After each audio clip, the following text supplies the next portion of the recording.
El banquete de Julio Ramón Ribeiro. Con 2 meses de anticipación, don Fernando Pasamano había preparado los pormenores de este magno suceso. En primer término, su residencia hubo de sufrir una transformación general.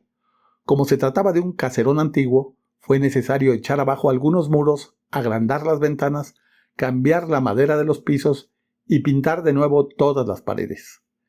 Esta reforma trajo consigo otras, y como esas personas que cuando se compran un par de zapatos juzgan que es necesario estrenarlos con calcetines nuevos y luego con una camisa nueva y luego con un terno nuevo y así sucesivamente hasta llegar al calzoncillo nuevo, don Fernando se vio obligado a renovar todo el mobiliario, desde las consolas del salón hasta el último banco de la repostería.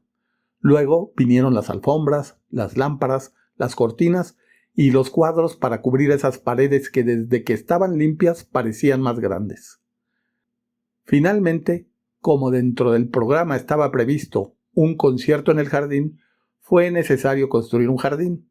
En 15 días, una cuadrilla de jardineros japoneses edificaron, en lo que antes era una especie de huerta salvaje, un maravilloso jardín rococó donde había cipreses tallados, caminitos sin salida, una laguna de peces rojos, una gruta para las divinidades y un puente rústico de madera que cruzaba sobre un torrente imaginario. Lo más grande, sin embargo, fue la confección del menú. Don Fernando y su mujer, como la mayoría de la gente proveniente del interior, solo habían asistido en su vida a comilonas provinciales en las cuales se mezcla la chicha con el whisky y se termina devorando los cuyes con la mano. Por esta razón, sus ideas acerca de lo que debía servirse en un banquete al presidente eran confusas. La parentela, convocada a un consejo especial, no hizo sino aumentar el desconcierto. Al fin, don Fernando decidió hacer una encuesta en los principales hoteles y restaurantes de la ciudad y así pudo enterarse de que existían manjares presidenciales y vinos preciosos que fue necesario encargar por avión a las viñas del mediodía. Cuando todos estos detalles quedaron ultimados, don Fernando constató con cierta angustia que en ese banquete, al cual asistirían 150 personas, 40 mozos de servicio, 2 orquestas, un cuerpo de ballet y un operador de cine, había invertido toda su fortuna. Pero al fin de cuentas, todo dispendio le parecía pequeño para los enormes beneficios que obtendría de esta recepción. Con una embajada en Europa y un ferrocarril a mis tierras de la montaña, rehacemos nuestra fortuna en menos de lo que canta un gallo, decía a su mujer. Yo no pido más, soy un hombre modesto. Falta saber si el presidente vendrá, replicaba su mujer. En efecto, había omitido hasta el momento hacer efectiva su invitación. Le bastaba saber que era pariente del presidente, con uno de esos parentescos serranos tan vagos como indemostrables, y que por lo general nunca se esclarecen por el temor de encontrar un origen adúltero. Para estar plenamente seguro que aceptaría. Sin embargo, para mayor seguridad, aprovechó su primera visita a Palacio para conducir al presidente a un rincón y comunicarle humildemente su proyecto. Encantado, le contestó el presidente. Me parece una magnífica idea, pero por el momento me encuentro muy ocupado. Le confirmaré por escrito mi aceptación. Don Fernando se puso a esperar la confirmación. Para combatir su impaciencia, ordenó algunas reformas complementarias que le dieron a su mansión un aspecto de un palacio afectado para alguna solemne mascarada. Su última idea fue ordenar la ejecución de un retrato del presidente que un pintor copió de una fotografía y que él hizo colocar en la parte más visible de su salón. Al cabo de 4 semanas, la confirmación llegó. Don Fernando, quien empezaba a inquietarse por la tardanza, tuvo la más grande alegría de su vida. Aquel fue un día de fiesta. Salió con su mujer al balcón para contemplar su jardín iluminado y cerrar con un sueño bucólico esa memorable jornada. El paisaje, sin embargo, parecía haber perdido sus propiedades sensibles, pues dondequiera que pusiera los ojos, don Fernando se veía a sí mismo. Se veía en chaqué, en tarro, fumando puros, con una decoración de fondo donde, como en ciertos afiches turísticos, se confundían los monumentos de las 4 ciudades más importantes de Europa. Más lejos, en un ángulo de su quimera, veía un ferrocarril regresando de la floresta con sus vagones cargados de oro. Y por todo sitio, movediza y transparente como una alegoría de la sensualidad, veía una figura femenina que tenía las piernas de un cocote, el sombrero de una marquesa, los ojos de una tahitiana y absolutamente nada de su mujer. El día del banquete, los primeros en llegar fueron los soplones. Desde las 5 de la tarde estaban apostados en la esquina, esforzándose por guardar un incógnito que traicionaban sus sombreros, sus modales exageradamente distraídos y, sobre todo, ese terrible aire de delincuencia que adquieren a menudo los investigadores, los agentes secretos y, en general, todos los que desempeñan oficios clandestinos. Luego fueron llegando los automóviles. De su interior descendían ministros, parlamentarios, diplomáticos, hombres de negocio, hombres inteligentes.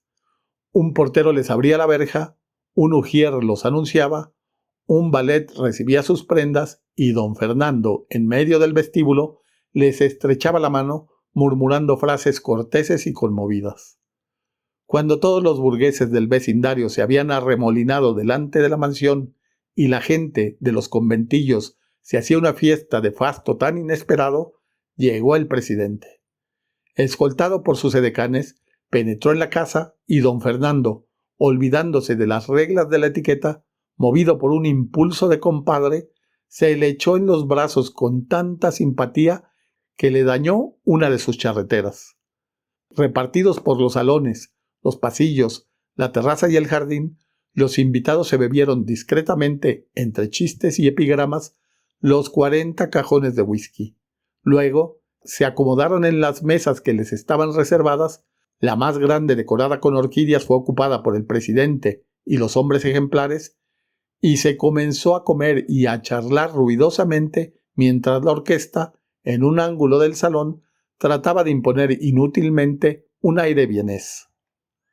A mitad del banquete, cuando los vinos blancos del Rin habían sido honrados y los tintos del Mediterráneo comenzaban a llenar las copas, se inició la ronda de discursos. La llegada del faisán los interrumpió y solo al final, servido el champán, regresó la elocuencia y los panegíricos se prolongaron hasta el café para ahogarse definitivamente en las copas de coñac. Don Fernando, mientras tanto, veía con inquietud que el banquete, pleno de salud ya, seguía sus propias leyes sin que él hubiera tenido ocasión de hacerle al presidente sus confidencias. A pesar de haberse sentado contra las reglas del protocolo a la izquierda del agasajado, no encontraba el instante propicio para hacer una parte. Para colmo, terminado el servicio, los comensales se levantaron para formar grupos amodorrados y digestónicos y él, en su papel de anfitrión, se vio obligado a correr de grupo en grupo para reanimarlos con copas de mentas, palmaditas, puros y paradojas. Al fin, cerca de medianoche, cuando ya el ministro de gobierno, ebrio, se había visto forzado a una aparatosa retirada, don Fernando logró conducir al presidente a la salida de música y allí, sentados en uno de esos canapés que en la corte de Versalles servían para declararse a una princesa o para desbaratar una coalición, le deslizó al oído su modesta demanda. «Pero no faltaba más», replicó el presidente. «Justamente queda vacante en estos días la embajada de Roma. Mañana, en Consejo de Ministros, propondré su nombramiento, es decir, lo impondré. Y en lo que se refiere al ferrocarril, sé que hay en diputados una comisión que hace meses discute ese proyecto. Pasado mañana citaré a mi despacho a todos sus miembros y a usted también para que resuelvan el asunto en la forma que más convenga». Una hora después, el presidente se retiraba, luego de haber reiterado sus promesas. Lo siguieron sus ministros, el Congreso, etc., en el orden preestablecido por los usos y costumbres. A las 2 de la mañana quedaban todavía merodeando por el bar algunos cortesanos que no ostentaban ningún título y que esperaban aún el descorchamiento de alguna botella o la ocasión de llevarse a hurtadillas un cenicero de plata. Solamente a las 3 de la mañana quedaron solos don Fernando y su mujer. Cambiando impresiones, haciendo auspiciosos proyectos, permanecieron hasta el alba entre los despojos de su inmenso festín. Por último, se fueron a dormir con el convencimiento que nunca caballero limeño había tirado con más gloria su casa por la ventana ni arriesgado su fortuna con tanta sagacidad. A las 12 del día, don Fernando fue despertado por los gritos de su mujer.